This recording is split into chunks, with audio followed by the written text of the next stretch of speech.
Selamat malam para pendengar setia di seluruh Indonesia di Dongeng Aki Rukmah. Selamat mendengarkan dan tetap merdeka.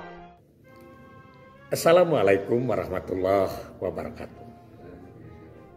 Bismillahirrahmanirrahim.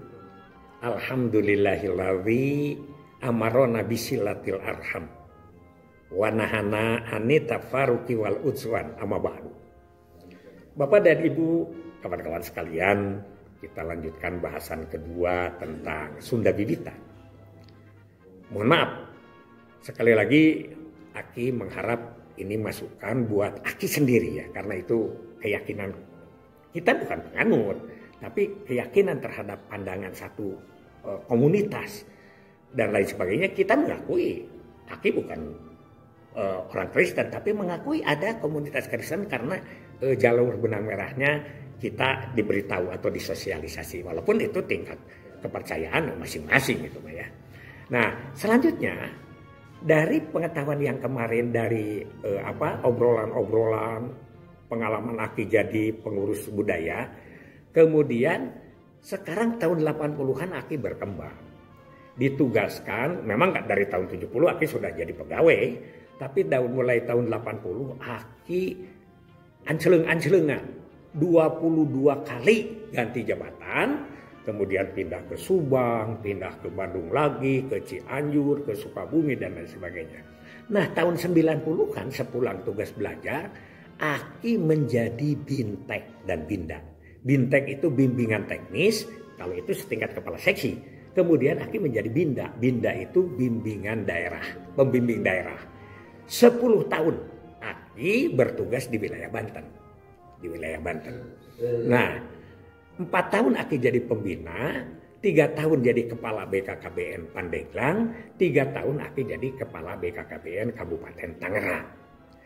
Di Banten, Aki banyak berhubungan dengan jaro-jaro, ya, dengan para pemuka-pemuka adat, dengan pemuka-pemuka agama, ya, Kiai Haji Otong Nawawi, Kiai Haji Jirjis ya, yang kalau Jumatan pakai gencereng begitu di Menes itu ya, di Menes. Kemudian Kiai yang di Cadasari semuanya. Nah, Aki sering ke sana ya. Di situ kan ada Baduy luar, ada Baduy dalam. Baduy dalam itu dulu dalam ketentuannya adalah 40 rumah, 40 keluarga. Jadi kalau sudah lebih dari 40 keluarga dia dikeluarkan. Itu ke Baduy luar. Nah, di sini Aki belajar. Jadi dia itu tetap bahwa ritual-ritual ajaran-ajarannya itu tidak tercatat, berbeda-beda ya. Jadi misalnya primbon.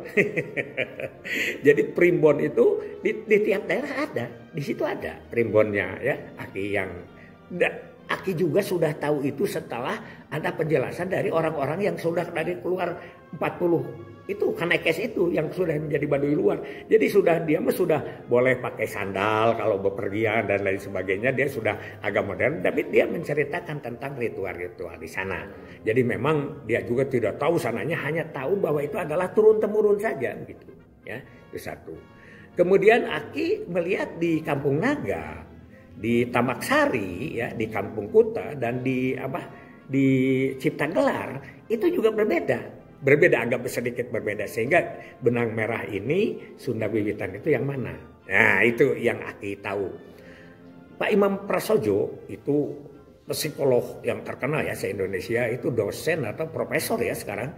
Itu juga Aki sering bertemu dengan beliau waktu di BKKBN Pusat ya. Beliau itu temannya Pak Sugiri, kepala BKKBN. Di ruangan Pak Sugiri, Aki suka ngobrol bahwa beliau sudah melaksanakan penelitian dan melaksanakan pelayanan di wilayah Banten. Nah, jadi kata si Pak Prasojo dengan si bidan itu yang berangkat ke sana, jadi beda-beda. Kalau ada yang mengatakan bahwa disuntik itu pamali, begitu ya. Kemudian setelah keluar di luar nggak apa-apa. Tapi kalau yang Baduy dalam itu Baduy gitu wilayahnya ada Baduy luar. Karena wilayah Pandeglang kan masuk juga Cikesik ke situ ya. Kalau Cibaliung, Cimanggu, Sumur itu agak jauh. Itu yang dekat-dekat ke Malingping itu kan Cikesik. Di camatnya juga itu dari PLKB. Itu beda gitu. Ada yang disuntik tidak boleh di rumah, ada boleh di semak-semak, tapi ada yang sama sekali tidak boleh. Jadi begitulah ritual-ritual Aki, makanya Aki berkata. Kemudian pada tahun 1987 Aki jadi kepala seksi Penmot di provinsi, tugasnya adalah bersama dengan ulama. Ya ulamanya banyak, yang dikirim ke Tunisia, yang dikirim ke Cina, yang dikirim ke mana? Ke India, begitulah muhibahnya dari sini dengan bersama pusat. Ya, di antaranya adalah Kiai Haji Totoh Abdul Patah, ya, pesantren Al Jawami Cileunyi. Itu adalah ketua MUI Malang Melintang 10 tahun. Kemudian Bapak Kiai Haji Ilyas Ruhyat, itu Singaparna ya, itu jelas, itu Pak Acep Adang kemarin ya. Kemudian yang ketiga Pak Ali Imron, itu dari Rembur Awi ya, pesantren lupa lagi, semua sudah almarhum. Nah, berangkat dengan Aki itu dari mulai Banten sampai ke Kuningan ber-KIE tentang program KB. Nah, Aki suka seling-seling bertanya, nah apakah yang disebut Sunda Wiwitan itu ada kaitannya dengan agama Islam? Beliau-beliau itu berpendapat sampai yang terakhir, yaitu Ketua MUI yang sudah Aki pensiun, yaitu Kiai Haji yang dari Banten itu Hafid Usman, ya, Hafid Usman, adanya itu Sukri Usman yang di Pandeglang, itu teman Aki juga. Katanya baru-baru ini meninggal dunia, innalillahi wa inna ilaihi rajiun. Termasuk juga yang sudah meninggal Pak Hafid Usman. Semua itu tokoh-tokoh yang Aki tanya, yang Aki bersama, memang Aki mungkin dia masih muda ya, mudah-mudahan aja panjang umur. Itu tidak mengakui bahwa itu semacam agama, ya. Tapi itu kategorinya, katanya masuknya Pak Rukman gitu ya. Suka Aki disebut bapak karena ya kan Aki yang ngurus mereka ke sana, paspor segala macam ya. Itu kategorinya paling tingginya ke aliran kepercayaan. Dan di bawahnya adalah budaya. Kan jadi runtuyannya itu kan ada budaya, ada kesenian misalnya ya, kemudian naik ke budaya, naik ke aliran atau kepercayaan, ya ritualnya agama itu bisa berbeda gitu ya.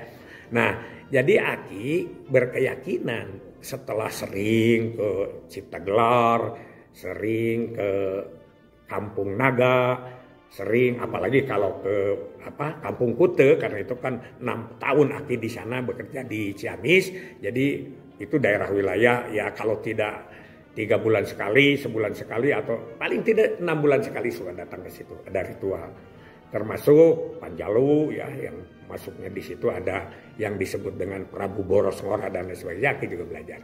Jadi Aki dapat disimpulkan dengan keterangan Pak Imam Prasojo, dengan keterangan para ulama, dengan keterangan para budayawan semuanya, dan pengakuan pemerintah, itu Aki mengkategorikannya bukan agama.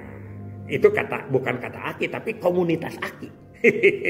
Tapi kalau memang itu bisa meyakinkan bahwa syarat-syarat agama itu ada Tuhannya, ada buku kitabnya, ada seperti kalau Quran, Jabur, Toret, Injil dan lain sebagainya, itu bisa kita atau kalau kita akui sebagai agama, tidak masalah itu. Tidak usah harus diperdebatkan, dipertentangkan. Mungkin saya berbeda dengan siapa, itu kan hal biasa. Karena yang memandang belum tentu dia penganut. Tapi yang jelas bahwa Sunda Buhun itu seperti di mana-mana juga ada yang berkaitan dengan agama. Misalnya masih dipengaruhi dengan animisme, dinamisme dari Hindu, ya. Ada yang ajaran-ajaran Prabu Siliwangi dan lain sebagainya. Tapi itu beragam gitu. Tidak menjurus pada satu komunitas yang lebih besar. Agama bisa saja komunitasnya sedikit, ya. Agama bisa saja sedikit. Ya, kita kan tahu sekarang komunitas agama itu yang besar-besar di dunia ini banyak. Bisa saja sedikit, asal benang merah yang 4 itu terpenuhi. Itu menurut semua yang menjadi guru-guru Aki, baik itu dari budayawan dan lain sebagainya. Karena berbeda saja, sedikit berbeda. Misalnya di Pandeglang ya, dan di Lebak itu adalah perguruan silat itu berpuluh-puluh. Tapi semuanya silat-silat itu sudah mengajarkan berubah menjadi silat-silat itu pemahamannya kepada ajaran Islam. Begitu. Silat itu silaturahmi, terus ada panca dan 5 itu ya, budi, cipta, rasa, karsa, karya dan sebagainya, dan akhirnya kepada Allah Subhanahu wa taala. Mudah-mudahan ini hanya sekedar obrolan sedikit pencerahan kepada penanya yang telah memberikan dukungan kepada Aki. Mudah-mudahan yang lain juga bisa memberikan masukan, tapi itulah yang Aki bisa obrolkan kepada Bapak dan Ibu sekalian. Hasbunallahu wa ni'mal wakil, ni'mal maula wa ni'man nasir. Wassalamualaikum warahmatullahi wabarakatuh.